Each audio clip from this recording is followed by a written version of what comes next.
Hello दोस्तों, मैं Shri KG to PG आपके सामने फिर एक 10th क्लास का फर्स्ट फ्लाइट का एक चैप्टर लेके, और ये चैप्टर है हमारा chapter number 2, a long walk to freedom.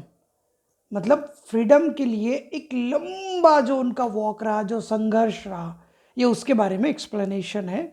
And this is written by Nelson Mandela, who is also called father of nation in South Africa, same as Mahatma Gandhi is called father of nation in our country।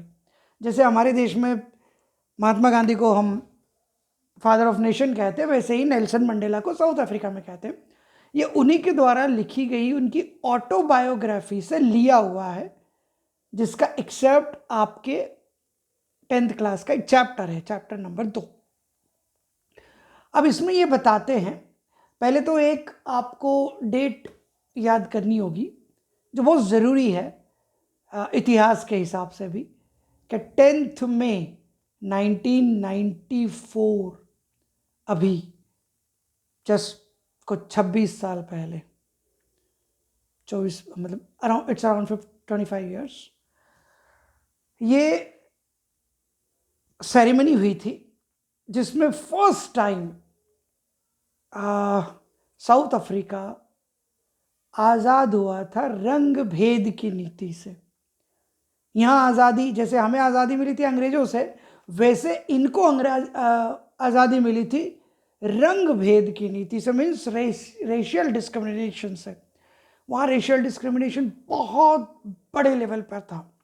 मतलब जैसे हमारे यहाँ जाति के ऊपर भेदभाव कभी रहा है, वैसे वहाँ रंग भेद की नीति बहुत बड़े लेवल पर थी। Means people were treated as animals in South Africa, बिल्कुल जानवरों की तरह ट्रीट करते थे, और उनको नॉर्मल इंसान की तरह जीने का भी अधिकार नहीं था। और जो उसके लिए सवाल उठाए वो क्रिमिनल कहलाता था। जो नॉर्मल लाइफ के लिए बात करे, जो सवाल उठाए, जो किसी की तरफ से बात रखे, वो क्रिमिनल कहलाता था, जैसे कि नेल्सन मंडेला भी कहलाए। अब वो बताते हैं, फिर से हम आते हैं कि सेरेमनी जो हो रही थी 1994 10 में 10th में, उस दिन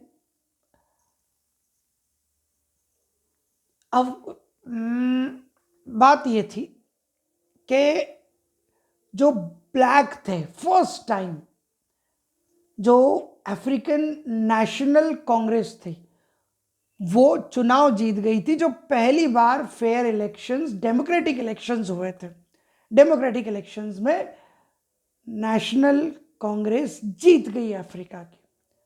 और ये सब पहली बार था कि नॉन वाइट्स गवर्नमेंट बना रहे थे और कोई नॉन वाइट प्रेसिडेंट बना था साउथ अफ्रीका में।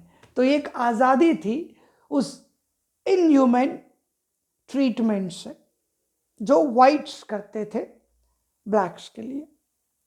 और इस सेरेमनी में वो लिखते हैं कि लगभग 140 देश के लोग इकट्ठे हुए थे साउथ अफ्रीका में, और ऐसा बिफोर दिस रेयरली हैपन, शायद कभी हुआ ही नहीं था कि इतने सारे देशों के लीडर्स आए हो। And they were congratulating him, they had come to be witness of his swearing ceremony. वो जो ओथ लेने वाले थे उसके लिए वो आए थे, तो उसका एक्सप्लेनेशन उन्होंने किया है। और वो इनके लिए बहुत थैंकफुल है कि आज आप लोग आए हैं, क्योंकि उन सारे लोगों ने, कई सारे देशों ने साउथ अफ्रीका से दूरी बना ली थी इस रंगभेद की नीति के कारण, because they were also not safe to have trade with South Africa, to share the policies with South Africa. Policy share के लिए भी सेफ नहीं थे वो, क्योंकि आधा देश कुछ सोचता था, आधा देश कुछ सोचता था, एक नहीं था देश।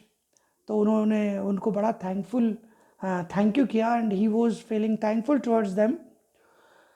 उसके बाद वो लिखते हैं कि ये जर्नी शुरू हुई थी, जैसे हमारे देश में ये जो 20th सेंचुरी आई, उसके फर्स्ट डिकेड में, लाइक 1901 से 10 के बीच में, जब ब्रिटिशर्स और अफ्रीकन्स के बीच में एक वॉर हुई थी, एंग्लो बोर वॉर। उसके बाद वाइट्स ने ये डिस्क्रिमिनेशन शुरू कर दिया था। और ये इस हद तक चला गया था कि ब्लैक्स को ऐसे रखते थे जैसे blacks were not able to participate in their theatres, swimming pools, schools, anything. Like whites और ब्लैक्स की दुनिया ही अलग थी और उनके कोई अधिकार नहीं थे। They were not eligible even to participate in political activities and all, मतलब वो कुछ थे ही नहीं। और उन्होंने बहुत लंबा संघर्ष किया फिर उसके लिए। और नेल्सन मंडेला तो 30 साल तक, for 30 years he spent in jail, he spent his 30 years in jail. जिंदगी के 30 साल उन्होंने जेल में स्पेंड कर दिए। और आज वो कहते हैं कि ये सिर्फ मैं नहीं था, ऐसा मेरे साथ और कई लोग थे जो अब नहीं है, अब वो इस दुनिया से चले गए। न वो देख सकते हैं कि उनके इस स्ट्रगल का क्या रिजल्ट आया है। देखो हम आज आज़ाद हो गए इस चीज़ से, और ना मैं उनको थैंक यू कर सकता हूँ, न वो इसका लुत्फ उठा सकते, but their sacrifice was equal as it was Nelson Mandela sacrifice. फिर वो कहते हैं, वो एक्सप्लेन करते हैं कि जब वो छोटे थे, जब वो बच्चे थे, तो वो बिल्कुल फ्री थे, जैसे कोई भी पेरेंट्स के अंडर में जब तक रहते हैं, जब तक अपनी कम्युनिटी के रूल्स के अंडर में रहते हैं, तब तक तो बच्चे को कोई रोक टोक नहीं होती कि वो घर से बाहर चला जाता, बैठ जाता, यहाँ खेल रहा है वहाँ खेल रहा है, तो कोई रोक टोक नहीं थी। लेकिन जैसे जैसे वो बड़े होते चले जाते हैं तो उनको एक इंडिविजुअल फ्रीडम उनकी कम होती महसूस होती कि मैं यहाँ नहीं जा सकता, मैं वहाँ नहीं जा सकता, अपनी चॉइस से मैं ऐसे दोस्तों से बात नहीं कर सकता, ऐसे दोस्त नहीं बना सकता वाइट, या उनके सामने जो भी धीरे धीरे धीरे धीरे जो उनकी फ्रीडम में कटौती होती चली गई। फिर एक समय आया जब उनको ये पता चला कि इसके लिए ये सिर्फ उन्हीं के साथ नहीं है, जबकि उनके जितने भाई बहन हैं जो ब्लैक हैं, जो कलर्ड है, उन सब के साथ ये है कि दे वर oppressed if they want to proceed for some things which are equal to white। वो बिल्कुल दबा दिए जाते थे अगर वो ऐसा कुछ करें जो वाइट भी कर सकते थे। फिर धीरे धीरे उन्होंने इसके लिए संघर्ष करना शुरू किया, उन्होंने ये संघर्ष करना शुरू किया। और फिर वो आते हैं उनके स्टेज पर कि आज जो मैं स्टेज पर अगर खड़ा हूँ, आज मैं ये जो प्रिटोरिया में जो सेरेमनी हो रही है, प्रिटोरिया वहाँ की अभी फ़िलहाल मैं आज की तारीख में उसकी कैपिटल है, प्रिटोरिया के एमपी थिएटर में जो यूनाइटेड बिल्डिंग्स में बना है, इसमें अगर आज मैं खड़ा हूँ तो बहुत बड़ी बात है, क्योंकि इससे पहले इस पोजीशन पर, इस लेजेंडरी पोजीशन पर सिर्फ वाइट्स होते थे, हम यहाँ तक नहीं पहुँच सकते थे। आज ये जो आसमान में जो ट्रुप्स है, जो एयरफोर्स है, जो जिगजैग में ट्राई कलर बना रही है, उनका भी ट्राई कलर है फ्लैग, और वो जो बन रहा है और उससे देखकर गर्व हो रहा है कि हम इस देश के निवासी, हम we are the part of this country. ये जो फोर्सेस है, ये जो अपनी लॉयल्टी आज मेरे प्रति या प्रेसिडेंट के प्रति शो कर रही है, ये वही है जो मुझे जब देखते तब पकड़ लेते और जेल में क्या ट्रीटमेंट देते थे। लेकिन आज वो, मतलब वो तब भी किसी गवर्नमेंट को सर्व करते थे, और आज वो पहली बार किसी डेमोक्रेटिक गवर्नमेंट को सर्व करने के लिए बहुत हैप्पी और प्रॉमिसिंग फील आ रहे हैं। वो अपना प्रॉमिस एक्सप्रेस कर रहे हैं कि see we are here to serve the country with proud. All this things he is explaining, वो ये सब एक्सप्लेन करते, फिर वो चले जाते कि हम कैसे कैसे ओप्रेसर्स के शिकार थे, हम कैसे दमनकारियों के शिकार थे कि हम कभी अपने मन की बात नहीं कर सकते थे, हम कभी अपने हिसाब से चल भी नहीं सकते थे। और हमने खूब स्ट्रगल्स किए इसके लिए, और मेरे साथियों ने, कईयों ने शहीद हो गए, कईयों ने बलिदान दिए, और आज हम यहाँ पहुँच गए। ये जो फ्रीडम फाइटिंग थी, इसके बीच में कई सारी सिचुएशंस थी, जैसे कि एक आदमी होता है जिसके फैमिली के ऑब्लिगेशंस होते हैं, जिसके कंट्री के प्रति ऑब्लिगेशंस होते हैं, जो हर कंट्री का इंसान अपने लेवल पर निभाता है, अपने स्टेटस के हिसाब से निभाता है। लेकिन हमारे देश में, मतलब साउथ अफ्रीका में, एक समय था जब तक अपार्थीड था, मैं एक शब्द भूल गया, ये जो रंग भेद की नीति थी, इसे कहते थे अपार्थीड। स्किन कलर, के बेस पर डिस्क्रिमिनेशन, अपार्थीड, ये अपार्थीड के गुलाम थे कि वहां अगर कोई आदमी फैमिली और देश दोनों के प्रति अपने ऑब्लिगेशंस को पूरा करना चाहे तो it was impossible if he is white, sorry black, अगर वो ब्लैक है, अगर वो कलर्ड पर्सन है, तो वो सिर्फ अपनी फैमिली के ऑब्लिगेशंस कर सकता था, वो कंट्री के नहीं कर सकता था, क्योंकि वो किसी के लिए, किसी के हक में आवाज नहीं उठा सकता था, किसी हक के हक में वो रिक्वेस्ट नहीं कर सकता था। तो इसके लिए उनको लड़ने के लिए उठना पड़ा, जिंदगी आधी लगभग जेल में गुजार देनी पड़ी, 35-40%। और वो he was so nice husband, so nice father, but उनको मॉन्क की जिंदगी जीनी पड़ी, उनको भगोड़ा होके भी रहना पड़ा, उनको मॉन्क होके भी रहना पड़ा, because he decided to serve his country.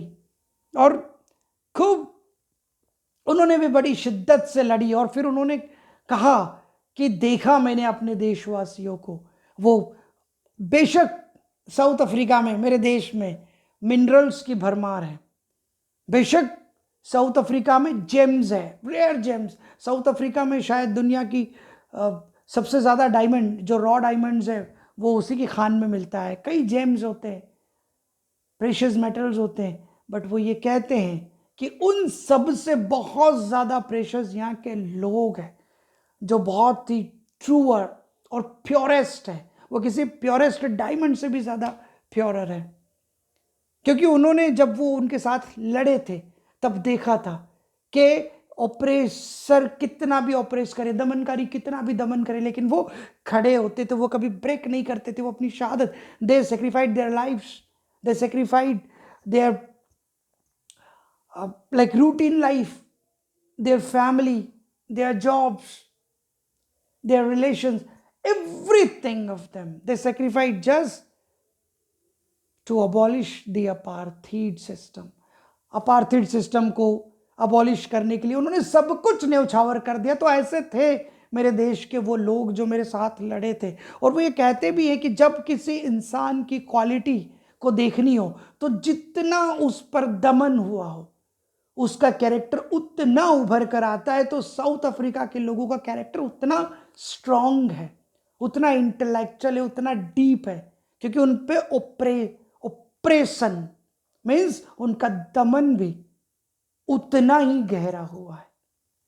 और वो कहते कि ये जो लोग होते हैं जो नफरत करते हैं किसी भी तरह के लोगों से, जैसे वाइट्स जो थे वो ब्लैक से नफरत करते थे, so if they can, he thought like if they can learn to hate, then they can be taught to love as well. बहुत ही शानदार लाइन थी कि अगर कोई ही नफरत करना सीख सकता है तो वो मोहब्बत करना भी सिखाया जा सकता है उससे। और आज पहली बार ऐसा हो रहा था कि वहां दो नेशनल एंथम गाए जा रहे थे, एक पुराना मतलब जो अब तक चल रहा था जो वाइट्स के द्वारा था, और अब एक नया जो कि जो डेमोक्रेटिक इलेक्टेड गवर्नमेंट है उसके हिसाब से जो ब्लैक्स का है। और उन्होंने जी ये जो बोला कि नफरत करने वाले को मोहब्बत करना सिखाया जा सकता है, तो उसी संदर्भ में उन्होंने ये दोनों किए थे। ऐसा नहीं कि वो गवर्नमेंट अगर अब ब्लैक्स की इलेक्ट हो गई तो अब सब ब्लैक के हिसाब से चलेगा, नहीं। नेल्सन मंडेला ने और इस चुनी हुई नई सरकार ने जो नेशनल कांग्रेस थी अफ्रीका की, उसने यहाँ तक कि जो दबे कुचले लोगों के अधिकार थे उसके अलावा उन्होंने वाइट्स को भी बिठाया साथ में जब गवर्नमेंट का कॉन्स्टिट्यूएंट असेंबली बनाई थी, कि आपके भी अधिकार और इनके भी अधिकार, सबके अधिकार दोनों यूनेनिमसली जब दोनों सर्वसम्मति से आगे चलेंगे बनेंगे तो ही ये देश तरक्की करेगा। अब ब्लैक्स से उन्होंने कहा कि अब वाइट्स ने जो कर दिया तो उसे माफ कर दिया जाए, क्योंकि नफरत के बिना पे देश आगे नहीं बढ़ते। How great he was and how great the ideology was this. और उन्होंने ये कहा कि कोई बात नहीं, जो हो गया ठीक है। वो कहते हैं कि जो जो दमनकारी होता है, जो ऑपरेसर होता है, और जो जिसका दमन होता है, जिसका जिसका दमन किया जाता है, सिर्फ वही हेट्रेड का शिकार नहीं होता है। Even the oppressor is also say slave of hatred. Means oppressor and oppressed, both kind of people are slave of hatred. What a great line he said. तो उन्होंने ये बताया, ये उनके ओथ सेरेमनी का डे था, जो एक्सर्प्ट था उनकी पूरी ऑटोबायोग्राफी का।